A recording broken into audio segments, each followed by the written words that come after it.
It's lovely to be back. I was last here in 2008 when I was working still in physics. The talk I'm going to give, it's really nice to be here at PI for the next couple of days because it's rare that I get a chance these days to hang out with so many physicists simultaneously. So I hope you will take the opportunity to track me down and ask me questions or tell me things that you think I should know, even if they seem very obvious to you, because over time, there's some exponential decay about how much physics you know, sadly. One of the major innovations of physics after 1950 was the discovery of renormalization. It was probably the greatest thing that physicists did after the war. And renormalization is a general set of tools that help us understand how theories simplify, right? They tell us how to throw out, and I'll just say this in a very abstract way. I'm sure you know exactly how they're used, for example, in QED, how to throw out information that you may not know, that you may not be able to know because your collider is not big enough, you don't know the fundamental theory, or that you may not care about. It depends, I suppose, if you're interested in sort of waves on a table or the underlying structure of the podium itself. But throwing out information is not enough. You have to throw it out correctly. And so this talk is about how to throw out information, how to simplify theories in cases where the physical intuitions that we have no longer operate. Systems such as cognitive systems, systems such as social systems and biological systems. So to give one sense about how long, in fact, we've been thinking about this problem in the social case probably much longer than we had in the physical case. Isaac Newton presumably never asked what was more fundamental than the 1 over r² law. But if I can blow up this image, this is from a 17th century book called The Leviathan by Hobbes, Thomas Hobbes, who you may know as the inspiration for the character Hobbes in Calvin and Hobbes. There's actually no relationship between this nice tiger and Hobbes himself, who understood society as this battle of all against all, this awful state of nature that we have to solve through the invention of politics. But what I love about this image is if you look closely, this is the sort of body politic, right, this king here. But if you zoom into this image, and this was written in the 1680s, you'll see that this man is actually made up of lots of little people. And so even very early on, we understood that if we wanted to talk about politics, we had to understand how individuals combine together to make politics. In order that politics itself makes sense, in order that Hobbes can talk about a theory of politics, we must be able to build theories of politics that are somehow independent of all these microphysical details, all the details of what individuals believe and what individuals think, right? If it was impossible to have a predictive theory about what society would do without knowing every single thing everybody is thinking, then politics would really have no meaning. All we would be able to do is simulate every single person in the nation. But instead, we do believe, or at least Hobbes believed, and many of us believe, that in fact there is some sense to the idea that you can coarse grain or throw out all these minds here. You can throw out most of what goes on in these brains and most of the interactions between these individuals to develop a theory of the society as a whole, a theory that would hopefully be much, much simpler than the 300 million people, 400 million people in North America. Okay. So this talk is a story about how to do that. And at the end, I will actually tell you a story that we've told, that we have in review, so we're very excited, a story about politics and the coarse graining of politics, the coarse graining of the individuals to produce politics. It actually is not a human system, it's an avian system, it's birds. So we'll talk about the political lives of birds at the end. So that's the prize if you stick with me. As I remember my physics, right? So what we want to do is we want to average things. We want to throw away small-scale information to build a theory like this, to build quantum electrodynamics, right? This is a gauge-coupled spinner and a vector boson, okay? We know how to coarse grain these theories. We know how to integrate, how to have cutoffs, okay? How to throw away the high frequencies in a quantum field. But what we don't know how to do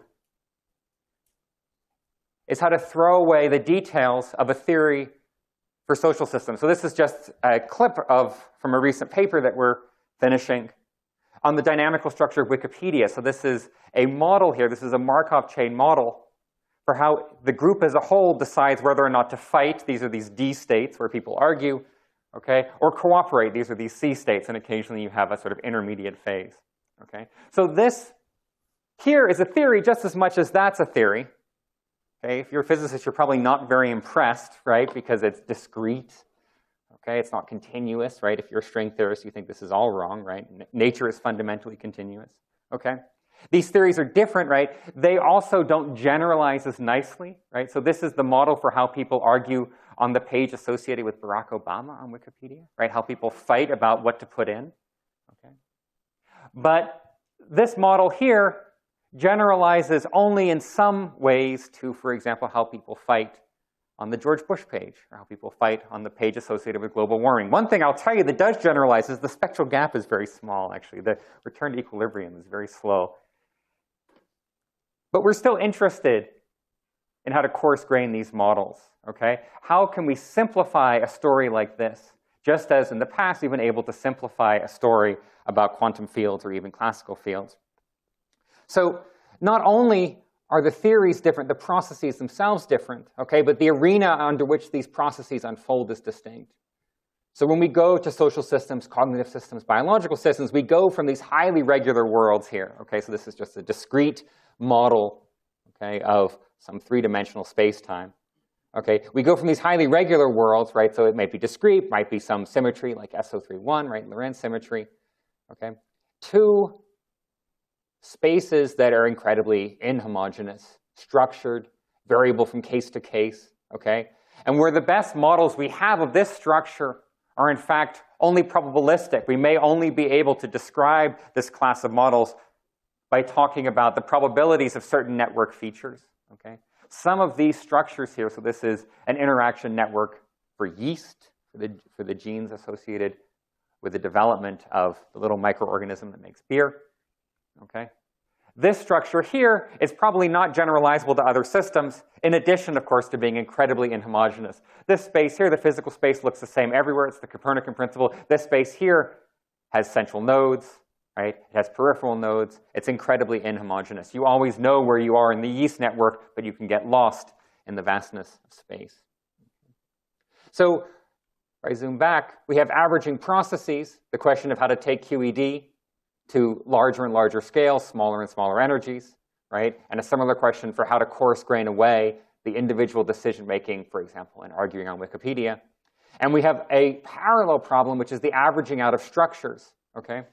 We know in some sense how to coarse grain this lattice. We might just take all the nearest neighbors and clump them into one big glob to make another lattice that's larger and has fewer nodes. Okay, just as we might, for example, want to simplify this network here. Okay.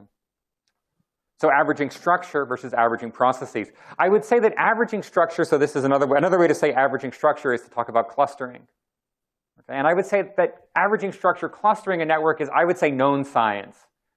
It's about finding ways to group nodes on the basis of some structural principle, right? So for example, I might give you some sort of massively complicated network like that yeast network, and you might have some algorithm that goes through and finds groups of nodes that are connected within each other, but have fewer connections outside. You might call that a cluster, right? So this is how people try to simplify networks.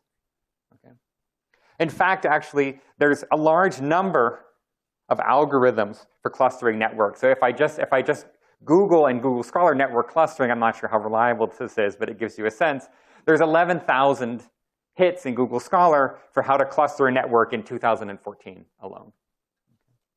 So people have talked a great deal about how to take a complex inhomogeneous structure, usually represented by a network, and coarse grain it down. Okay? Try to simplify that network into its essential components. What we don't know how to do, or at least we have much less knowledge about, is how to average the processes that occur in those spaces, on those networks. And that's what I'll talk to you about today. Outside, I should say, outside of the physical sciences. So in the physical sciences and renormalization, for example, that's how we average processes. That's how we simplify something like QED. Okay, and perhaps the reason we've been able to make progress in physics is that the parallel problem of how to simplify structure is obvious.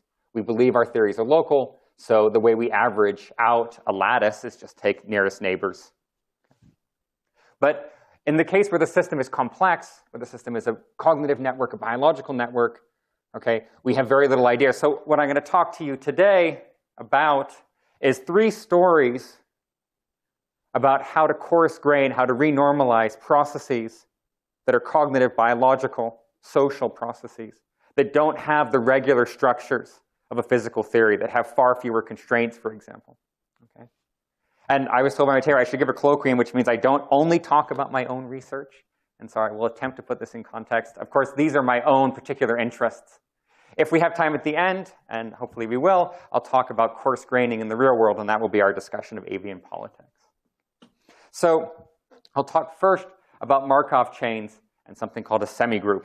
So a Markov chain or Markovian process is pretty simple. You may have encountered it before. This is an example from Bill Press, who wrote a book called Numerical Recipes. And in the 3rd edition, he finally talks about biological systems. So a Markovian process is pretty simple. You have a set of states. They can be countably, uncountably infinite, but usually we talk about them as finite because we like to draw them. Okay?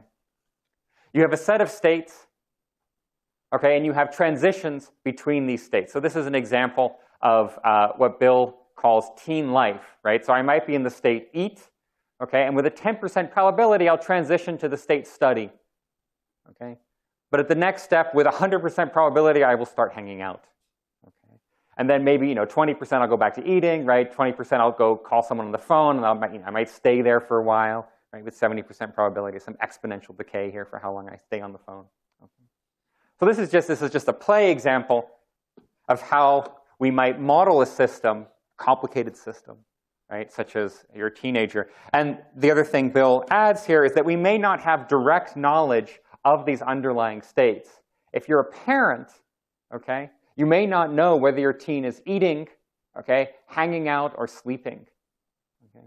And so, for example, he might emit one of these 5 behaviors with some probability based upon the state he's in, right? So, for example, if he's eating, okay, there's a 20% chance that while he's eating, he won't even reply to you when you yell his name, right? There's a 20% chance that when he's talking on the phone, he'll actually claim to be studying and so forth. So this is a Markov chain. This is how we might have only partial knowledge of the underlying states. And both of those concepts will become crucial in a second. What I'm going to tell you now is how to coarse grain this system. What coarse graining will amount to is saying, look, hanging out and sleeping are really not that different. They're pretty much the same. So if I wanted to have a simpler description of what my teenager was doing, I'm going to lump those into one bigger state. Okay? Or I might say, talking on the phone and studying, they're actually quite similar. So I'm going to lump those together. And if I did those 2 things, instead of having a model with 5 states, I would have a model with only 3. So one claim I'll make, and if you're a physicist, you might disagree, but I think it's a good analogy, if not a precise mathematical claim, is that Markov processes are the discrete time versions of local field theories. Okay? And so we're going to use them over and over again. The reason I say that is because whether or not you end up studying depends only upon what you've done in the previous time step. Okay? If you're eating, you have a 10% chance of transitioning to study. It doesn't matter what you were doing before you're eating. The system forgets. I don't have to go arbitrarily backwards in time. As long as I know the state I'm currently in, that tells me everything I need to know about what's going to happen next. So I'm going to tell you how to coarse grain these theories. I'm going to start with a very simple case. I'm going to throw out all of the stochasticity in a Markov process. And if I do that, I get something that might be familiar. I get something called either a group or a semigroup. So I'll talk about the group case first. So does anyone not know? I should ask this. Raise your hand if you know what a group is. Okay, excellent. Nobody has failed to raise their hand. So I'm going to show you a very simple group. This is the permutation group on 3 symbols, right? It's not like a very impressive Lie group that you guys, I'm sure, hang out with all the time, okay? So a symmetry group on 3 symbols has 8 possible, what we call states. We'll call them states. And what I've done here is write down 2 potential generators of this group, okay, R and S. And I used to do this out. I think Matteo might have seen me do this when he was a summer school student, okay? So R here, so I'll start with the the state 1, 2, 3 at the top, you might imagine those as 3 cards, right? So R, what I'll do with the R state, or the R generator, is I'll just take the card at the bottom and put it on the top, okay? And I can do that again, right, and again. And if I do that, I cycle through these 3 states in the group, okay? My other operation here is S, the swaps. That just means I swap the top 2, okay?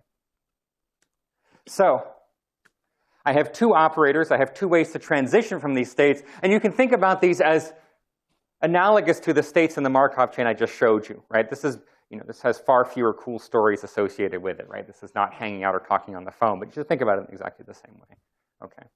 So given some input from the environment, an R or an S, the system will transition between these states, okay? So I'm going to show you something very simple, your first example of how to coarse grain a process. Okay, and this will test your mathematical knowledge. What I can do is say, you know what? I don't really care about the difference between these 3 states. Okay? For me, 1, 2, 3, 3, 1, 2, and 2, 3, 1 are all equivalent to each other. I'm going to ignore any differences they might have, any perceptual differences if I'm using this to model a real-world system. Okay? And I'm going to do the same thing with these 3 states here. And if I do that, all of a sudden, a really complicated model turns into a much simpler one. Okay, before I had 6 states and some complicated pattern of transitions. Now I only have 2 states. Okay, the S operator takes me between them, and the R operator is the identity.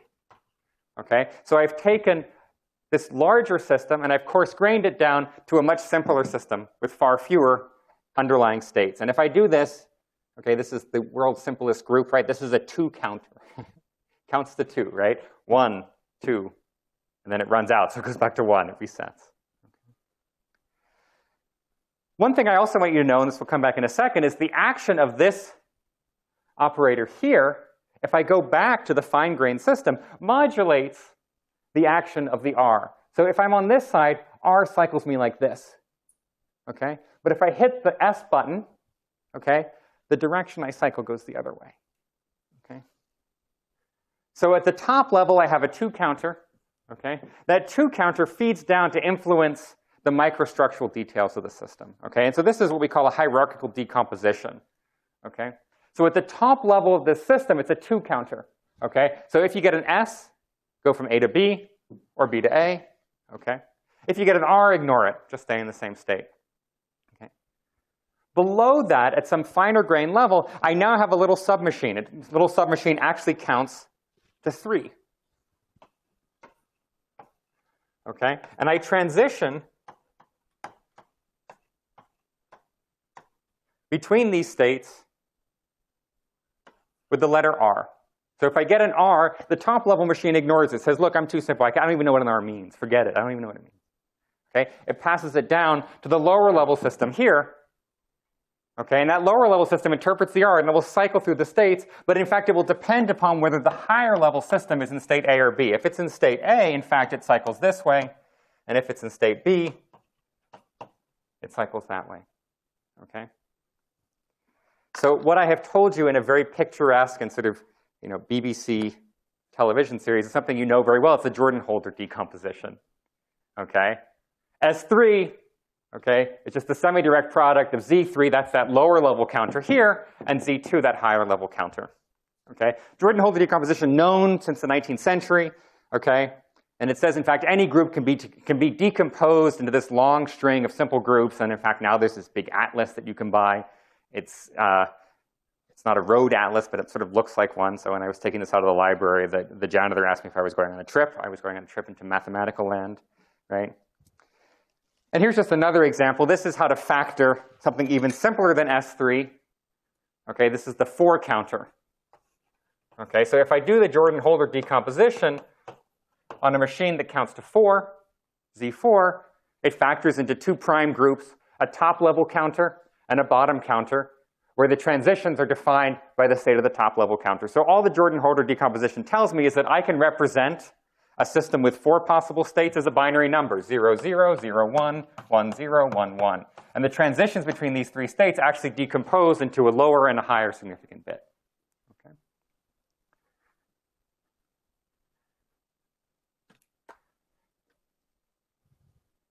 A group is a reversible system, right? For any action, for any element of the group, there exists another element of the group that undoes it. Everything has an inverse, okay? And so the product of R and R inverse is the identity. R inverse has some phrasing in the group. In fact, in this case, R inverse is just R squared. But what happens if your Markov chain has some irreversibility? What happens if you get driven over time into a subspace that you can't get out of? Okay? Now that group is no longer a group, it's something called a semi-group. Okay? So this should be pretty clear, but if you have like an iPad or an iPhone, right, and you panic, you've done something wrong, you just hit that button on the bottom, right, and it just foops you back to the home screen, right? It's an irreversible computation, right? There's no way to get back out. Okay? There's no way to tell which program you were in before you hit the button. Okay? So your iPhone is a semi-group, just in case you were wondering. It turns out, and this wasn't proven until the 1960s, that you can do a similar decomposition to the Jordan-Holder decomposition even if the group is a semi-group, even if there are irreversible operations in the group. So this is called the Krohn-Rhodes Theorem. Krohn and Rhodes are two mathematicians. They actually proved this together for their PhD dissertation. Rhodes became a mathematician at Berkeley, and he's still a very charismatic guy. He's a little strange. He wrote a book about how the Krohn-Rhodes decomposition is everything in the world, that everything you can, I mean, like chapter 1 is like the Jordan-Holder decomposition, chapter 2 is the Krohn-Rhodes theorem, chapter 8 is like psychology, right? Okay. So Rhodes is kind of nuts, but Krohn was even more nuts, and he ended up in jail for kidnapping. So he became a lawyer. I think that's what happened. So the Krohn-Rhodes decomposition allows you to do the same kind of trick here, okay, but on an arbitrary machine. So this is an example from our paper. This is a paper in 2011 when I first became obsessed with this. Okay, so here's a little group. It's actually a semi-group. And one way you know it's a semi-group is that there's a little subspace here. There's a little subspace here, okay, that you can get trapped in, right? So if I start in that A state up there, big A, and I go and I hit it with a little a, then I hit it with a little b, I can never get back to A. I get stuck in that little oscillating subgroup there. So this is an irreversible process, or at least it has a little core of irreversibility. Eventually you get stuck there. But the nice thing about the Krohn-Rhodes theorem is it doesn't matter. I can do the same thing I did in Jordan-Holder, and what I've shown you here is how to coarse grain this system into this much smaller system here. And I've labeled these states in terms of, in terms of the microstates they represent. Interestingly, this is if I just run the Krohn-Rhodes algorithm, there's a little bit of code you can do. Rhodes's great grad student developed this code, so you can actually run it yourself if you have an arbitrary semi-group. And this is just what comes out of that top level of the hierarchy here. This is the top level sort of smoothed machine. Yes? When is this decomposition unique? That's a great question. So it's not, there are some constraints on it, but there's a lot of flex, right? So for example, I did the decomposition of S3. You're a smart guy, right? Did the decomposition of S3. I could have done it the other way just by identifying the state slightly differently, right? So the decomposition is not entirely unique. One thing I should say is that there are constraints. So you have to add, basically, Krohn-Rhodes says, all the simple groups, you need all the simple groups, you need one other kind of bizarre group, which is the pure reset. So a semi-group that is, in fact, it just, on being hit with a letter, takes everything to one state. So with that additional tool in your alphabet, okay, you can do this decomposition. Somewhere down here, you'll have a state, for example, that looks like this. Okay? So there's a couple things. The number of these is fixed, and I believe the number of groups within is fixed, but the order is not. And you can also take a chunk and put it down, right? A chunk of groups bookended by these irreversible operations. So there's a lot of flex, right? Generally, if you have an algorithm, it will tend to find one, but if you run it twice, in some cases, because the algorithms can be stochastic, they have some seed, you'll get a different one. Okay. So this is a very simple thing, right? I've taken this group, or semi-group, and simplified it. I've coarse-grained the process, right? I've tossed out microphysical details, and notice that, for example, A and H are identified here. A is in no real sense a neighbor of H graph theoretically, right? So if you use like a network clustering algorithm, there's no way the system would realize that A and H are actually quite similar. They play a similar role. So another example, I think, of why, if you want to do cool stuff in coarse graining complex systems, forget network clustering, right? Because the process itself is much more interesting. And the graph theoretic structure, right, you might say, look, if we did a network clustering on this, you'd say, like, look, A, B, and D are clearly related. But in fact, A, B, and D are the two main, or the three symbols that distinguish the upper level states. So you can get obsessed by this, and people do. So here's like a Krohn-Rhodes decomposition of some massive game, right? We played with this for a long time. There are good things and bad things, right? The strength of Krohn-Rhodes is that it's deterministic up to these symmetries, right? Up to these degeneracies. It's exact, right? And we'll talk exactly what that means. But this thing here preserves all the structure of this that it contains. It doesn't violate, this doesn't violate any of the transition rules here once you know how these states coarse grain. Okay? Just in the same way that this here preserves all the rules of S3. Okay? Or rather, it preserves all the rules it wants to. It doesn't violate anything. Okay? So it's exact, and we also have known algorithms for how to do it. Okay? The weakness is clear to me, and I'll just tell you what it is, right? The weakness is that this top level state, okay, yeah, it's the top level of some coarse graining, but it's not necessarily the most important. Okay?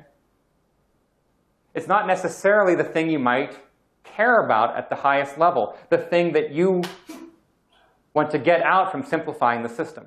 Okay? And so I mentioned, for example, that there's this little irreducible subspace here that everyone eventually gets sucked into in this semigroup, right? Eventually, you get hit with enough letters, I'm stuck, right? Okay? And so maybe you think that's the most important thing, in which case you might want to approximate that group, okay, by some kind of stochastic system like this one here, where basically you spend some time on the perimeter, okay, but eventually, right, some B takes you to that little irreducible subspace here. So the Krohn-Rhodes theorem has advantages, but I think in the end, okay, and this would be, of course, non-deterministic. Notice that B may take you within or push you out, right? So this is clearly now an approximation. This is no longer a group in the standard sense, in the way that this is. Okay. And so I think we have to go beyond the Krohn-Rhodes. Krohn-Rhodes, I think, is an example of how to coarse grain a process, to show that coarse graining a process is a non-trivial thing. What I'm going to talk to you now about is a paper that we just came out with on what we call state space compression. So this is a framework for describing what it would mean to coarse grain a process more generally. What Krohn-Rhodes does is take a semigroup, okay, and show you how to find smaller semigroups that it decomposes into. Okay?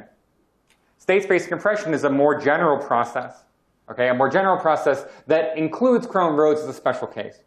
Okay, so here's what you have, right? You begin with your microstate dynamics, your full fundamental theory of everything. Okay, so already we're different from renormalization, right? Okay.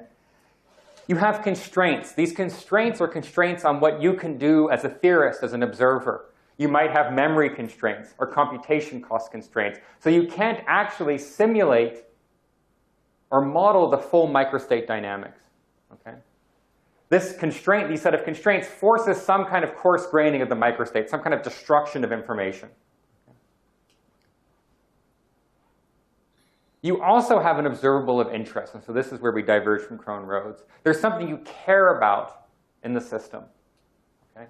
So for example, say you're trying to coarse grain the Ising model, right? What you might care about is getting the average magnetization right, and so we also have to specify a penalty function, which is how bad it hurts when we get it wrong. So with these four specifications, okay, I tell you what the fundamental theory is. Okay? I tell you what my constraints are, how much I want to simplify it, or how much I need to simplify it. And then I tell you what I care about. Okay? And I tell you how much it hurts when I get it wrong. Okay? And so given that, I have three levels of my system. I have my microstate, which I'll call eta. Okay? But my constraints mean that I have to somehow coarse grain or throw out some of the details of the microstate. I'll call that the compressed state, eta bar. And I throw this stuff out, I get this, and I want to predict some observable eta hat. Okay? Now, if you're really screwed, right, the compressed and observable states might be identical. Those two spaces might be identical. But in the general case, you might be able to keep track of more things, okay, than you actually care about in the end. But the reason you keep track of them is because it helps you simulate the dynamics of the observable. Okay? So here are three pathways for understanding a system. Let's start with B here. Okay? B is what we call optimal forward prediction. Okay, I know the microstate, I know the dynamics over time. So eta goes to eta prime in one time step. Okay, and then from eta prime, I could just go all the way up quickly and tell you what the observable is going to be at the next time step. Okay, so this is just optimal. This is no coarse graining, not throwing anything out at all. Okay, here's pathway C. Okay, what I do is I coarse grain the microstate to my compressed state. I have a theory, a coarse grained theory of how the compressed state evolves. Okay, so I get this one here, and now I can predict the observable I care about, but I'll do a noisier prediction than I would be able to if I was using the full microstate. Okay, I'm going to get this here wrong if I take this path. I'll get it slightly wrong perhaps, but I'll get it wrong if I take this path versus taking this path.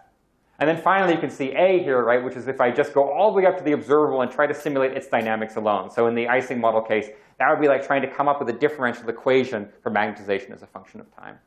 Okay. So this should be very clear and similar to the example of renormalization in physics, right? I have some microstate, which I coarse grain to some larger scale, to some mesoscopic scale. Okay?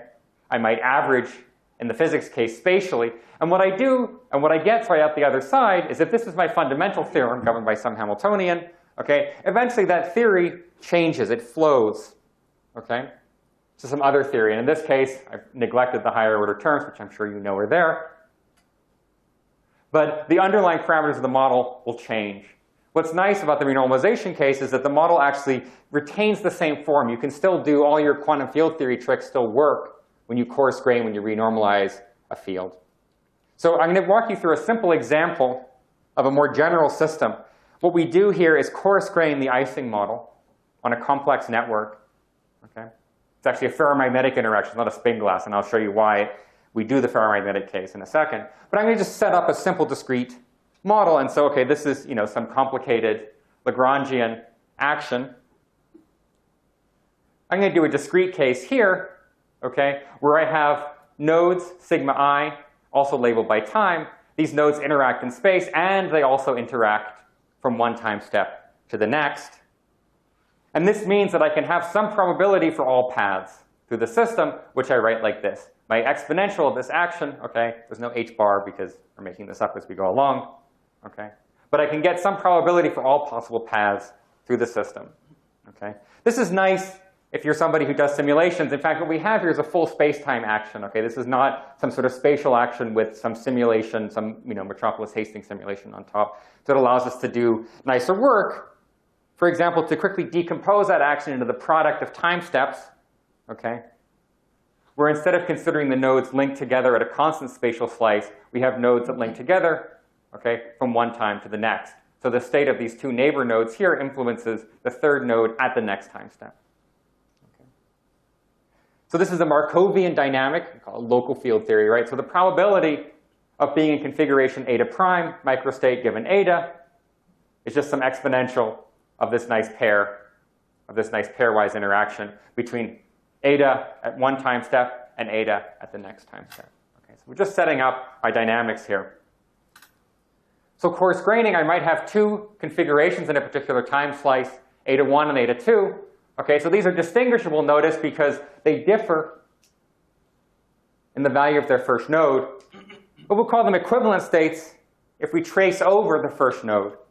Okay, and what that means is we now have some new coarse grain configuration eta hat, which can't tell the difference between eta 1 and eta 2. Okay, so this is very, very similar to what Leo Kadanoff called decimation, okay, where we toss out some information in the system. But notice that in Kadanoff's case, we throw out the states of nodes that are nearby. So we maybe have a block of 5 nodes, and I'll say, look, I'm just going to care about the value of this one and neglect the guys nearby. That's how I'm going to renormalize. Here, we have yet to define how we're going to build these equivalence classes. There's something very nice, and again, this is something that has a parallel in the field theoretic case, right? My underlying dynamic for the microstates is Markovian. Okay, the probability of being in some configuration at the next time step is conditional only upon the current state that I'm in. Learning something about the distant past has no influence on what's going to happen next. Okay, so this is exactly a Markovian dynamic. It's a very local theory. But once I go to the coarse grain state, this no longer holds true. So for example, I might want to talk about the evolution of this coarse-grained state from time t to time t plus 1. Okay? So one thing I can do is write down this term here, which is easy. I can write down this one because I know the microstate case, and I just sum over all the elements of the equivalence class. But then I have to know what's the probability of being in a certain microstate right now. So one thing I can do is say, OK, look, given the equivalence class I'm in, I know what equivalence class I'm in. So what's the probability of being in any particular microstate of that equivalence class? OK, so that's one way I can write down this Markovian dynamic. OK? The problem is that I can get a better approximation to this transition probability if I go further back in time. In fact, this rule here no longer holds once I go to the coarse-grained states. Coarse graining introduces non-locality. Okay, non-locality in time. So in case this is not entirely clear, I like to think about it this way. Say my observable is the total spin of my icing model positive or negative. Okay, so here's one time series, right? Okay, so I'm trying to predict what's going to happen next. This was the time before. In this case, it's been plus for a very long time. So what's the probability that it'll be plus in this time step? Probably pretty high. Okay. Here's another system, right? Another time series. And notice that they have the same recent past, but they differ in the long time past. Okay? And now I have this sense, okay, in this one, my system was probably frozen in. It's just stuck in some local minima. Everybody's positive, some ferromagnetic interaction. Okay, but in time series 2, it feels like it was probably fluctuating. It probably wasn't quite frozen in yet. And so my guess about what's going to happen next here is different from my guess about what's going to happen next here, even though the step before was identical. Okay, so this is just an understanding of why coarse graining means non-local in time. Okay, and in fact, generically, arbitrarily far back in time. I always gain by increasing the number of past time steps that I use. And so that means, for example, if I try to build a Markovian process out of my coarse-grained system, my Markovian process usually has an infinite number of states. Notice, interestingly, that there is no emergent non-locality when I do the Krohn-Rhodes Theorem. This is my coarse-grained system, right? It's also Markovian, okay? What happens when I hit this state with an A doesn't depend upon where I came from. So the Krohn-Rhodes Theorem actually precisely nails, okay, the local coarse graining. But an arbitrary coarse graining, and this is the intuition, arbitrary coarse graining will induce correlations arbitrarily far back in time, okay? And they don't necessarily die out the way you'd want them to die out. So I specified the microphysics. I've talked a little bit about what the macro or the mesoscopic dynamics are going to be. They're no longer Markovian. They're nonlinear, or sorry, they're non-local. Okay. And by the way, this is what happens when you coarse grain a field theory and you start getting these higher derivative terms. The higher derivative terms were essentially doing a Taylor series approximation of the field arbitrarily backwards in time. Okay. So that's how it shows up in a very brief narrative account. The parallel story shows up when you coarse grain a local field theory. You start getting all these higher derivative terms. They don't make the system unstable. Okay. So this is my dynamics of my renormalized states, or this is the microphysical dynamics. I'm going to make a little approximation, and what I'm going to show you next, which is I'm going to say, look, the microstate's thermalized. Okay. So when I'm in some macro state, particular kind of macro state, then the distribution within that macro state is thermal. Okay, it's an equilibrium. So I'm forcing it to be Markovian. Why? Because like I have limited time in my life, right? Okay. So I got one last thing to tell you, or rather two last things, what I care about and how much it hurts when I get it wrong. And so I'm going to use this thing. It's an accuracy cost. It's an information theoretic accuracy cost. Okay. What I want to do is I want to predict the renormalized model, the coarse-grained model, as well as I can. I want the probability distribution that I believe about what's going to happen to the coarse-grained variable to be as close as possible to the probability distribution that I would get from the microstate reasoning. Okay? And so I use this thing called KL divergence. It's an information theoretic quantity about how distinguishable one distribution is from another. It cashes out literally in a sort of Bayesian fashion as saying, look, I start getting samples from one distribution. How quickly do I accumulate evidence for the fact that this distribution is actually a little bit wrong? That's what the KL divergence is. Here are my two terms, right? This is the optimal prediction I can do, okay? And this is my lossy prediction, okay? This is the true microstate dynamics, okay? And this is the microstate dynamics I'm forced to use because I have to operate on this coarse-grained scale, okay? So I'm going to plot you now the penalties this accuracy cost, okay, as a function of underlying temperature in the icing model, okay? And so here's beta, inverse temperature, okay? And here's how the accuracy cost rises and falls as beta goes from the high temperature limit to the low temperature limit. And these two limits are, in fact, very different. Notice that somewhere around here, which is in the phase transition region, okay, the accuracy cost peaks. So this is just a simulation, right? Presumably, as this system gets closer and it gets larger and larger, this sharpens up, but we haven't done the finite scaling.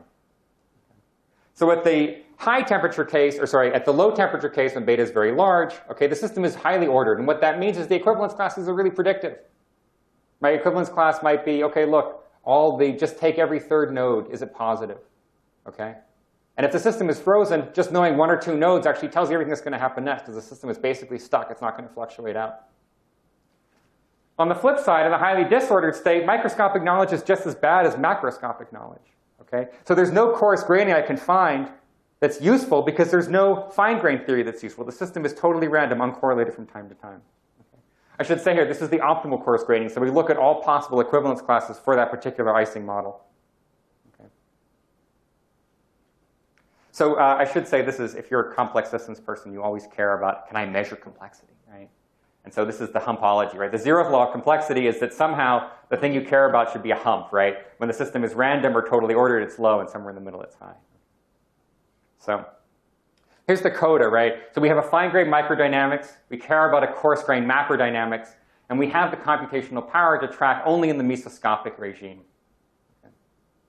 These are the pathways that we can take. What I showed you there, the solid line, was if I went all the way up to the observable I cared about, okay, and predicted forward. There's a dashed line that has a lower accuracy penalty where I go to some compressed mesoscopic regime. And so, in fact, I can do better predicting this observable because I can simulate more of the fine-grained structure of the system. So I'm trying to think if I should skip this and go to the birds or not. Do you want to learn information theory or do you want to hear about birds? Both. OK. I'll talk about this briefly. It's beautiful work. This is work not done by myself, so I can praise it to the sky. It's by a woman called Sarah Marsden, who's a graduate student at UC Berkeley, who you should email and tell her not to leave academia, because I love this work so much. But she's thinking about it.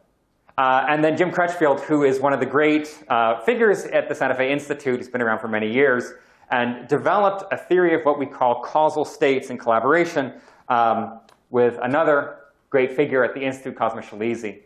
So causal states is a story about what a time series means and how to predict it going forward. So I'll define a variable x. And x, at some particular time, is the full history of everything that's happened in the universe, or everything that happened in the time series you care about. Okay? So I'll use eta for a time slice microstate as before. So this is, eta just before, eta 2 steps before, eta 3 steps before, and so forth, going all the way back. Right? Okay.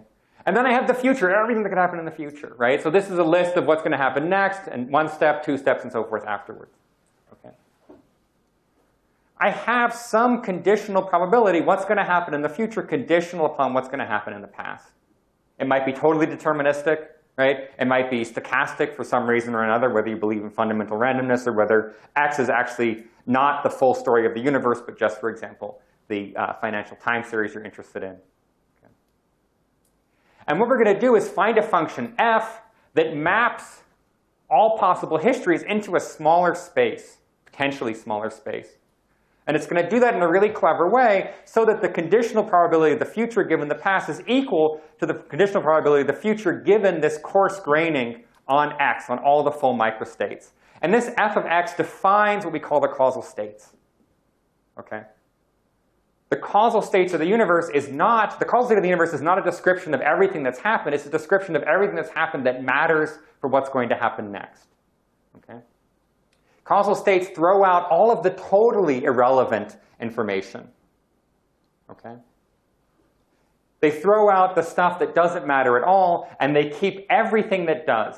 Okay? Because what you want is you want this f of x, okay, to be exactly equal to the full conditional probability. So causal states are in some sense a compression. They're in some sense a coarse graining, but they don't actually hurt, right? There's no penalty. You're just throwing out the stuff that's irrelevant. For example, if it's a Markovian process, you can throw out everything except the last time step.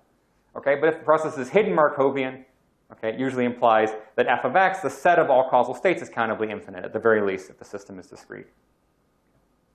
So Jim thought about this, and Jim and Coarse-Grained thought about this, wrote a paper on something called the information bottleneck, because they were interested in getting better, or rather smaller sets than the full set of causal states. So what they wanted to do was throw out, coarse-grain, the causal states into a smaller set of states. And if they do that, by definition, they're going to screw up the probability distribution. But the goal is don't screw it up too badly, right? Or at least have a little knob that you can turn that says, look, I'm going to throw out more and more states as I turn this knob, and I'm going to throw them out in the cleverest possible way. Okay? That's the intuition behind what they were thinking about. And so Jim and Sarah this year, the preprints on the archive on December 9th, okay, actually wrote down the full story. So in order to tell you that, I'm going to have to tell you what the information bottleneck is. I told you what causal states are. What they're going to do is apply this theory, called the information bottleneck, to throw out, to lossily compress, like a JPEG, right? Throw out information about the causal state, but so it doesn't hurt too bad. So the information bottleneck was a story actually written just about the same time, okay, that Jim was thinking about the same problem. Okay? And so I want to tell you a little story, the information theoretic story, and then I'll tie it right back into causal states. Okay? So here's the story originally that Charlie Tishby and Bill Bialik, and I don't know this gentleman or lady here. But the problem is this. You have some source and you have some receiver. Okay? And X predicts something about Y. Okay? So if you keep track of X, you'll do the best at predicting Y. Okay? But one question you might have is, how can we code X efficiently so that we can predict Y? And in fact, how can we code it using some code book that's lossy? Okay? So I'm not going to keep all of the information in the source. I'm not going to keep all of the fine-grained information here. I'm going to throw some of it out, okay, using this code book. And then the symbols of the code book are going to be used to reconstruct Y. Okay? So instead of going this full pathway here, I'm going to go through this. Information gets lost here. Foomf, foomf, foomf, right? Okay, so this is a lossy compression of the source. So how do I do this? Well, I have to tell you what symbols I'm going to emit from my code book conditional upon the X, right? This is my little encoder that takes the really big system and coarse-grains it into this smaller code book, okay? And what I'm going to do, at least what the information bottleneck method tells me to do, is the following. It says, look, okay, over all possible probability distributions, minimize this quantity here. Okay, so I'll explain it, right? You want to make this small. This is the mutual information, so time. Can you raise your hand if you know what mutual information is? Fewer people than know who groups are. Okay, so mutual information is how much does knowing the value of one variable reduce the uncertainty of knowing the other? Okay, so I have some entropy. How much does that entropy go down if I know the value of a second variable? If they're correlated, once I know something about the other variable, I'll know something about the first one. Okay? So, like, I don't know, if Matteo and I exchange information, if we're coupled in some way, and if he's happy, I'm happy, then you're less uncertain about my mood if you know his mood, on average. All right? So we're going to minimize the mutual information between the code book and the source, which seems a little paradoxical. But what this says is minimize this to throw out as much of X as you can. Okay? Throw out as much of X as you can in the code book, but don't do it so badly that you decorrelate with Y. Okay? So throw out as much as you can of X, okay, but make this as large as possible. Okay? And that beta parameter is Lagrange multiplier, and that's the knob you turn. Okay? So if beta goes to infinity, if it gets really large, it says, don't worry about this term. Just maximize the mutual information between T and Y, okay, given this output probability. In that case, just go to the causal states, right? You have infinite resources, who cares, right? As beta is finite, okay, it starts saying, you know, I really want to throw out some of the information about X. It becomes lossy, okay? And interestingly, with this penalty function here, this actually is the same penalty function we use that I told you about in the Ising model case. I'm going to minimize the average KL divergence, okay? So let me summarize. Here's the past history of your time series. That maps to some lossy causal state. This state T, I just said, oh, it's T12 this time, right? This state T contains a lot of the information about what matters here, but not all of it, okay? that state T predicts the future pretty well, not great, potentially, but pretty well. And depending on how you set beta, this probability distribution here will be closer and closer to the full probability distribution where you condition on the causal states, or equivalently, you condition on the entire past. Okay? So that's how it looks in the microstate case. If you look at the coarse-grained dynamic, I just evolve over a much smaller set, okay, of these lossy causal states. This is our coarse-grained theory, and in fact, it ends up being, in this case, a Markov process. Okay? It could potentially be an infinite one, depending on how you set that beta num. Okay. So, summary so far, and then we have a little time for the birds. Okay. So, I told you about the Krohn-Rhodes theorem. The Krohn-Rhodes theorem was a way to coarse-grain semigroups. It's a lot of fun, right? And it has some nice properties, but in the end, the problem I think we have with the Krohn-Rhodes theorem as a way to coarse-grain computation is that it doesn't really make a distinction between what's important and what's unimportant. Okay? For example, in the case of coarse-graining S3, I could coarse-grain to 2 states at the top or 3 states at the top. Okay? I'd have to do a slightly different set of equivalence classes. But of course, the problem with Krohn-Rhodes, it doesn't say which one is more important. There's too much degeneracy in that story. Okay? Then I told you about something called state-space compression, which is a framework that some of us worked together on at the Santa Fe Institute. And so that was people who are both physicists, but also people interested in biological prediction. Okay? And state-space compression, you can think of, one way to think of it is supplementing the Krohn-Rhodes with some idea of penalty function, the thing you care about. Okay? I told you about this work that's very closely connected that just came out, okay, on using the information bottleneck to coarse-grain causal states. I told you a little bit about these great things called causal states, what they were, and I told you how Jim and Sarah, or Sarah and Jim, used the information bottleneck to to lossily compress these causal states. Okay? So this group here also has a penalty function, and in fact, it was the same penalty function that I chose. State-space compression says you can have different ones, right? But they chose one that I think is quite elegant, and something like, I mean, it's not a surprise that there are 2 physicists doing this, right? So, finally, I'm going to tell you a little story. Okay, so this is like all the stuff that might be useful to you, right? But I'm going to tell you something that's really fun, okay, which is about how coarse-grained quantities play out in social systems. Okay. So now I get to have a little fun. So in 2008, I was really interested in things like back reaction. Does anybody remember back reaction? Are there cosmologists in the room? Okay, so back reaction was like, you know, somehow the really large-scale gravitational field was like going to back react. Okay, and so you get this, maybe you get some fictional dark energy, and the story, there's some apparent dark energy effects without there really being dark energy. And the idea was somehow, and I never quite figured it out, even though we tried to simulate it over and over, like the idea was somehow that the large scales could influence the small scales. Okay? That somehow you would get downwards causation. So instead of thinking of the microphysics influencing the macrophysics, okay, the coarse-grained state, somehow that loop would go backwards. That's all I got out of it. I never could write a paper on it. Okay? And I think, like, Niayesh showed it wasn't true, I think. It's an awful thing to say, but I'm no longer in cosmology, so I'll never have cosmologists as a referee. But closing that loop, the claim is, closing that loop actually happens in social systems. And why? Because we ourselves, we participate in social systems. We build coarse-grained models of what's going to happen, and we use that information to change our microphysical dynamics, right? We close the loop, right? Electrons don't really care about the overall magnetization of the solid, except in as much as it's mediated by their neighbors. Okay, but we as perceiving beings actually go and build theories, and in fact, when we build theories of politics, what do, right? We try to make them predictive. We care about predicting certain things, okay? And then we make decisions based on those predictions, okay? So individuals, so I'll draw a little feedback diagram here, right? Individuals take action in the world. We do things. We write blog posts. We vote, right? We're friendly or not friendly to people, okay? We're, I don't know, racist or not racist, right? And those actions create some kind of set of group-level social facts, right? These simply coarse-grain over the individual actions. They summarize the full dynamics of the system, right? So this is a story that you might well have told about how to coarse-grain or renormalize a field theory, right? Okay, I have the microphysical dynamics, okay? These lead to some kind of coarse-grained system with a particular set of dynamics that summarizes what goes along below, okay? Lossy compression. But what happens in a social system, okay, is that those group-level social facts actually feed backwards.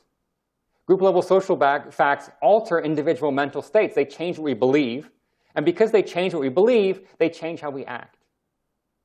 Okay? So that coarse-grained state of the system that we observe, we build theories about, okay, actually comes to alter what we believe about the world, changes our actions, and so in fact feeds back in. Okay? So this is an essentially cognitive part of the loop that I would claim is perhaps inaccessible in physical systems. But when your system gets complicated enough, perhaps when it's an evolutionary system that's trying to predict this in order to survive, right, it can't predict all the individual actions. It has to go to the coarse-grained level because it's not too smart like us, right? We can't imagine the whole world. Right? We can't build theories about politics based on every single American and Canadian in the world. Okay. Instead, we have to use these coarse-grained facts, but they influence what we do. Okay. And so I'll show you an example. I'll show you an example of this. This is work that Elizabeth Hobson and I did. Liz is a biologist, right? She studies birds. She studies the social systems of birds. And interestingly enough, one of the most coarse-grained variables for humans, I would say, or I would claim, is power. Okay? When I walk into a new environment, like I walk into PI, right, I'm probably going to try and figure out who runs this place. Right? How am I going to get food, right? Who can throw me out? Who do I have to be nice to? Who do I have to be good to? I'm good to everybody. I try to be nice to everybody, right? But in most cases, we try to model the power structures. We try to figure out, okay, who's an undergrad? Because you don't want to treat an undergrad like a professor, and you certainly don't want to treat a professor like an undergrad. So we're constantly trying to build theories of where the power is in our system, okay? If you're a Quaker or something, okay, maybe you don't. But other people certainly do. It turns out, in fact, that birds do the same thing, okay? There's something called a dominance hierarchy in animal systems. In fact, in a wide variety of animal systems, you may have heard it called the pecking order. That's because it was first observed in chickens. Okay? Monk parakeets don't peck each other. They kind of whap each other off the branch. And it's unclear why they're doing that, right? Because these guys, this is in a captive group. They're not in cages. They're in a sort of big pen, so Liz can observe them. Okay? They just kind of knock each other about. Okay? So those micro-physical facts about the system are who's bumping who. Okay? So this takes about a second. I should say, by the way, has anybody been to UChicago? Okay, so UChicago, monk parakeets they come from Chile, but they're kept as pets, and they escape, and they're really good at forming societies. And so in fact, even though they're from Chile, they live around UChicago. They build these colonies. They're really good at society, and that's one of the reasons why we can use them to test theories about societies, because they're super social. Right? They peck each other all the time. And in fact, not only do they peck each other, right, but those pecks coarse-grain into a dominance hierarchy. So we take the individual actions. So Liz, I mean, this is great, right? Think about the LHC, right? But imagine doing it by hand, right? So what Liz did for her PhD thesis was sit there and watch all the birds and count how many times one bird pecked another, okay, over the course of a month, okay? It's amazing. And there's n by n actions. In fact, it's n by n minus 1 because a bird tends not to peck itself. Okay? There's no self-harm in this system, right? So that's a huge, right? It's a huge number of interactions. The dominance hierarchy coarse-grains all those into n power scores. Okay? So what biologists or animal behavior people try to do sometimes is figure out how these microphysical, obviously they don't use the word microphysical, right? How these microphysical dynamics coarse-grain upwards into a power structure. Okay? And it's a little more complicated than you might think. The bird who pecks the most is not necessarily the bird who has the most power in the system. And one of the sort of ways people like to do this is, I won't tell you its page rank, I'll just tell you it's the first eigenvector of the system, right? Take the stochastic matrix that describes the flow of aggression. Take the first eigenvalue, it's 1. And the eigenvector associated with that is the stationary distribution of who's getting beat up. Okay? And the person with the highest probability of being found to be aggressed against has the lowest power, and so forth down the line. So what that means, for example, is that, yeah, it's not great to be pecked by somebody, but it's even worse to be pecked by somebody who himself gets pecked by somebody. Okay? So this is great, right? Eigenvector centrality, it's also called. Before there was this, they invented something called David's score, which is like the two-step approximation to the first eigenvector. Okay? And so what we can do now is build a model of the power in the system. I'm going to show you a null model associated with it, because what I'm going to show you is how, over time, the microphysical dynamics come to be influenced by the power. So what's going to happen is actions, microphysical actions, create a power structure. But over time, that power structure feeds back to influence the actions. And so what I have to show you is what the world looks like without that feedback loop, okay? So the compression is defined, right? Many microhistories are compatible with the same overall power distribution, right? There's many ways. There's M by N is larger than N, right? There's many different pecking structures, pecking histories that lead to the same power. So what we're going to do is we're going to sample uniformly from that whole range of microphysical dynamics, right? We're going to pick at random, right, political histories of the bird that Liz observed. Okay, we're going to pick them at random.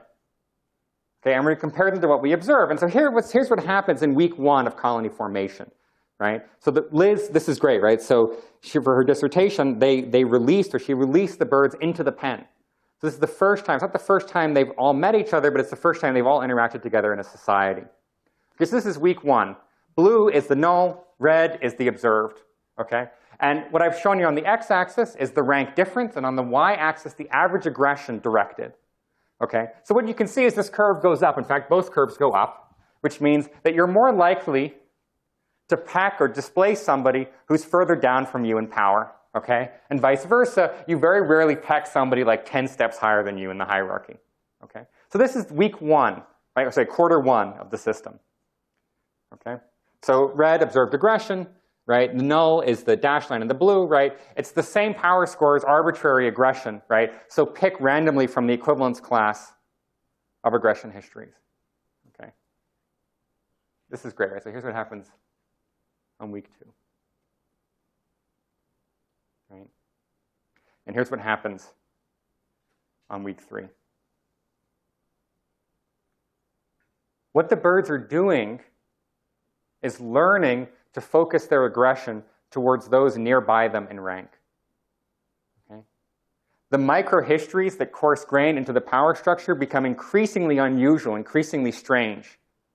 As the birds use, at least our claim is, as the birds use their knowledge of the coarse-grained variable power to decide what to do next. The only way, we believe, and this requires more tests, right?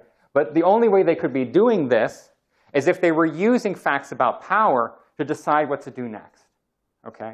So just to be clear about what this means, right?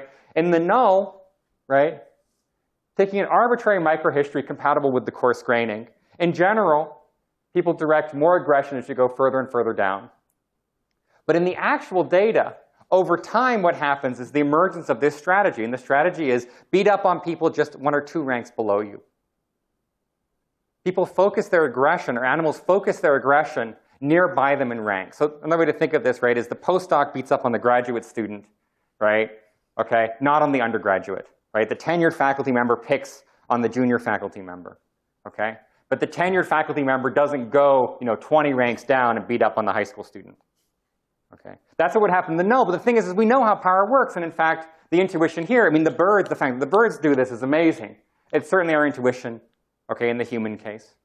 Okay? And the claim here is that we're completing this causal pathway, right? The individual actions create power.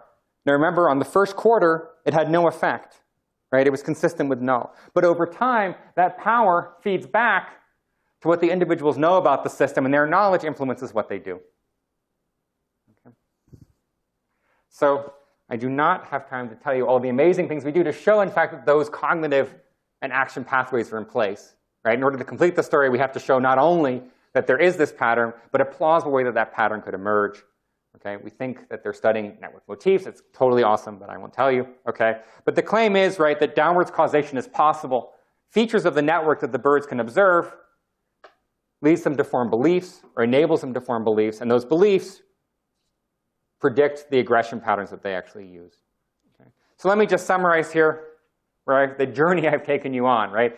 You know how to coarse-grain QED, okay? But you don't know how to coarse-grain a model of, let's say, a social system that has none of the symmetries and none of the strength, none of the theoretical strength of physics. So that's our problem, how to coarse-grain this process. I told you this story about the Krohn-Rhodes Theorem, right, which enables you to coarse-grain a group, or in fact a semi-group, into equivalence classes. And in fact, what you get is you get this hierarchy. At the top of this hierarchy is a very coarse-grained representation of what's going on. The problem is that the top of the hierarchy is not necessarily the most important story that you're interested in. Okay? It might not tell you the facts you care about. And so what we have to do is we have to put in a story about what we care about and how much it hurts when you get it wrong. Okay? Once we do that, we go from the evolution of microstates to the evolution of macrostates, and one thing that happens is the theory becomes non-local. Long-range correlations emerge. Going more and more backwards into the past gives you better and better prediction. And that's an equivalent thing that happens when you coarse grain, when you renormalize a Lagrangian, you get all these derivative terms coming out.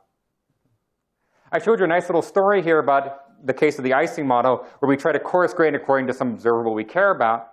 And what happens is the coarse graining fails actually at the critical point. At the extremes, when the system is highly ordered, coarse graining is just fine. It's really easy. When the system is highly disordered, coarse graining is just as bad as using the underlying model. There's no real difference. And in the middle, when the system is at critical, is where, in fact, knowledge of the microstates is most important or would be most useful to you. I finished with a bit of a rapid story that we get in the social world. And that rapid story is a story not just about how to go from here to here, which is all of this, but in fact how this top level actually feeds back. And I showed you some really exciting experimental evidence from Liz and I, and this is really Liz's data, okay, on how, in fact, the system learns to focus its aggression, how these high-level summaries of individual action feed back to influence behavior. So all that remains is just to put up a slide of my collaborators. Sarah is not a collaborator, but she is somebody who taught me a lot about information bottleneck and causal states, which is a story I told you. And to thank you for your time.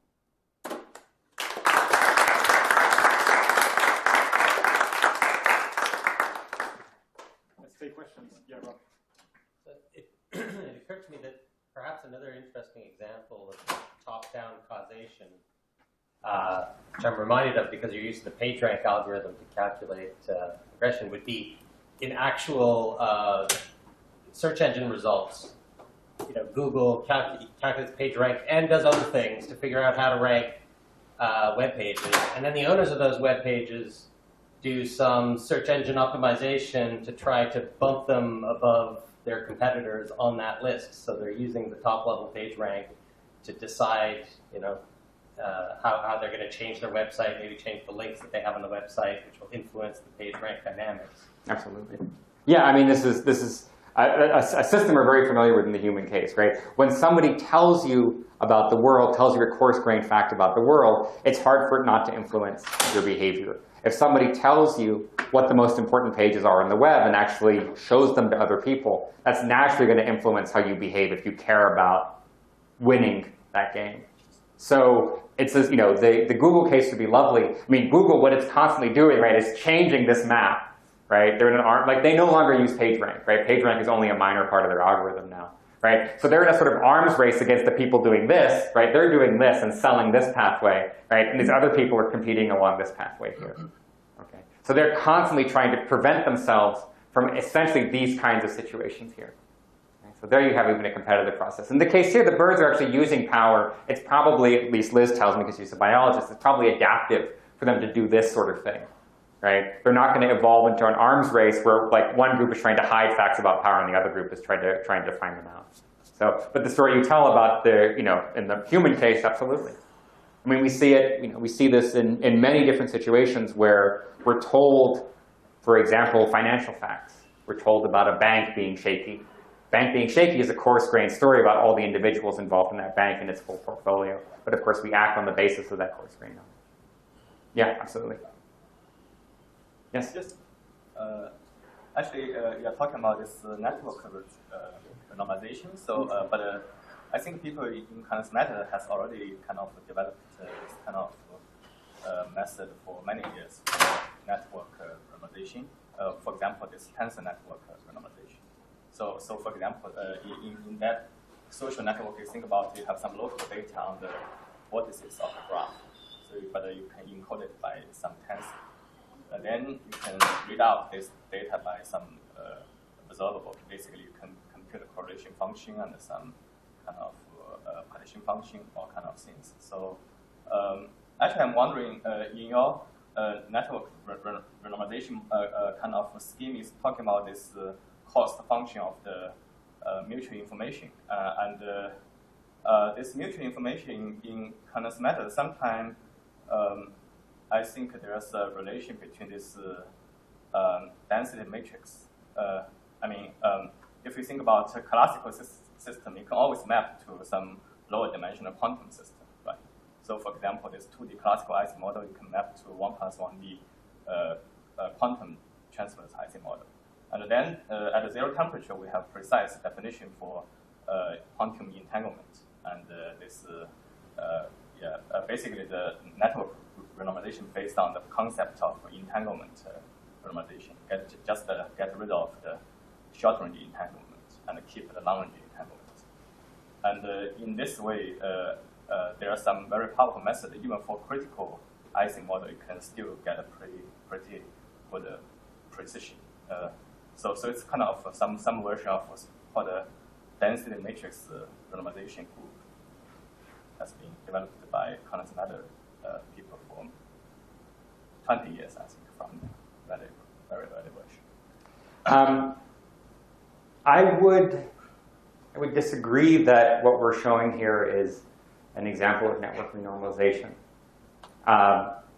What we're trying to predict here, the story we're trying to tell, is how to do coarse grading of a process and not just of the network itself.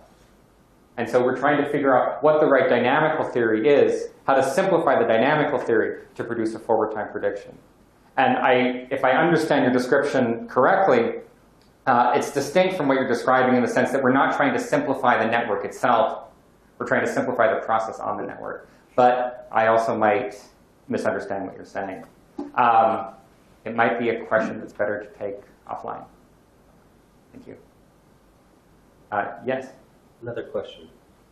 So you, at one point, I think it was the second part of your talk, you described coarse graining variables, but allowing non-Markovianity, so to get time, probabilities can depend on multiple steps back in time to kind of reproduce better results, get a better approximation. That's right. And you're doing that in the context of a probabilistic model of something that maybe in the microdynamics was deterministic, and therefore there was an approximation. But I wonder whether there's another approach wherein you're doing an exact model and you're trading off coarse graining with how much memory you require. But you still retain an exact model, much like the Cohn-Rhodes decomposition is an exact model. And so I have an example in mind that maybe just try to make it more possible. So if I do Hamiltonian dynamics and discretize time, I have a position and a momentum variable at every time. And if I coarse grain to just a position variable, but I allow the discrete time dynamics to depend on 2 steps back, well, Lagrangian mechanics allows me to do that. And it can model exactly the predictions of Hamiltonian mechanics. So that would be a candidate example of this category. That's lovely, right? So it might be the case that I might have a Markovian or local theory, but some of the features of those states are harder to measure than others, right? So it might be easy to measure position, harder to measure momentum. And so, but I can trade off on that by having more deeper time data on one kind of feature of the phase space. Yeah, that's great.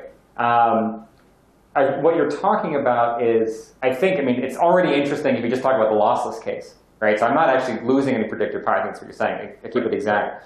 I don't know. This is a causal states story, right? And so I think one of the things we're saying is that the set of causal states might be degenerate, right? There might be two formulations of the system, right? Two different sets of causal states, both of which work equally well, right? One kind of causal state says, hey, if I know xt minus 1 and pt minus 1, states of that form, and another thing might be xt minus 1 and xt minus 2. And depending on your dynamics, these might be totally equivalent. I only need one set versus the other. I think when I think about what, for example, Jim and his collaborators do, my guess is that their systems are so jumbly, right, that they tend not to have degenerate cases like this. The fact that they show up in physics is, of course, intrinsically interesting. So there might be some interesting story to tell about the symmetries of causal states. There might be a large class of equivalent causal states that you can map to, and there might be some interesting stories about the symmetries that are there. That's a great, thank you very much. That's a great question.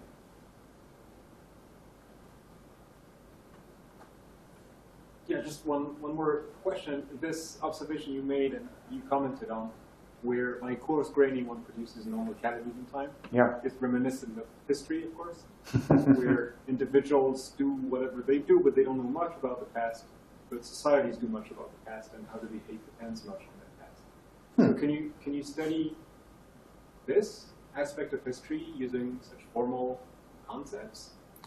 Or is it just too much of a literary science? That's a lovely idea. I mean, it's often easier to cash out. I'm gonna get my tea here. It's often easier to cash out these cognitive stories when you go to the animals, right? Like, this is such a clean thing, right? Take the birds, put them into a system, watch them discover facts about power, and use them, right? It's very hard to imagine a similar situation with humans because we have so much background, right? If you took 21 arbitrary, Canadians and they never met and put them in a room, it would be illegal, and it would also, your data would be swamped by their prejudices and priors and all sorts of facts, right? The birds have a little smaller memory. So when you talk about this trade-off between sort of lossy perception, right? There are things about you I don't know, but maybe I have memory, right? So if I watch you for long enough, I might be able to build up a better predictive model of what you're going to do. And if I'm not able to watch you, but I watch the coarse-grained variable, right? I watch facts about power, I might be able to gain if I remember back into the past. Because even if the individual's actions are Markovian or approximate Markovian, when I coarse-grain that high up, memory matters. And so it might suggest that social animals, for example, have memories. Like there's a pressure to build memories of social facts. So that's how I would cash out in the biological case. I think in the human case, it's much harder, right? Because there's so many things going on that it's hard to isolate one set of facts from the other. We're just much more complicated. So. But I thought it was your point to use such mathematical methods to study actual social systems. Mm-hmm. And you study Wikipedia. Yes, yeah. And you study human things as well. And so my question is, how ambitious can one be in being scientists or hard scientists when it comes to human social systems? Because you've tried. No, this is a great question. Okay, so let me be a little more bold, right? So, okay, first thing is, right, animals are great, like, simple harmonic oscillators for humans, right? So you can do a lot there, and this is already really hard, right? But one question you might have is, when does a group become a society, right? And one joke is, right, you're in the elevator, it's just a group of people, right? But then if the elevator stops between floors and the lights go out, now it's a society, right? And so trying to understand that transition is really interesting. And I think one of the things you're saying is, okay, one way to study that transition is to look at the emergence of long-range memory, right? If these coarse-grained, I would claim, right, that the existence of these coarse-grained variables is a precondition for politics, is a precondition for societies to actually exist, right? And so if you don't have these, or if these don't matter, you just have a group. You just have a bunch of people. And so the idea would perhaps be, right, that if these start mattering, people are going to watch them over time. Okay? So people will begin to form, or be forced to form long-term memories of this, precisely because even if this is Markovian, this is not. And so if you look for long-range memory in the system, that might be a signature that a group, just a bunch of people on a bus, has become society. So, okay, you're pushing me. I think it's a good question. I tend to be more conservative because I like to do statistical tests, and it's very hard to get random samples. But Wikipedia, for example, is the case for you. Any more questions? Well, let's thank you. Thank you very much. Yeah.